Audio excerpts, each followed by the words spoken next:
Hi, I am Prem. Day 6 Becoming a Better Version of Myself. আজ একটা নতুন জিনিস বুঝলাম। ভালো লাইফ চাইলে শুধু মাইন্ডসেট চেঞ্জ করলে হয় না, এনভায়রনমেন্টও চেঞ্জ করতে হয়। তাই আজ থেকে ওয়ার্কশপ, ওয়ার্ক স্পেস আর রুম, ঠিক আছে, একটু গুছিয়ে নিব। ভালো মতন সাজগোজ করা এই ওই। তাতে দেখানোর কিছু নেই, বেসিক্যালি ক্লিন রাখা। জাস্ট এতটা।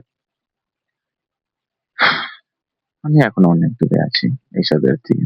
জানি না কতটা সময় লাগতে পারে নিজে গ্রো করতে। হয়তো এটা একটা ছোট্ট কাজ, কিন্তু ক্লিন এনভায়রনমেন্টটাও নিজের মাইন্ডকে ফোকাস রাখতে বা অনেক কিছুতে মানে মোটিভেট করতে সাহায্য করে।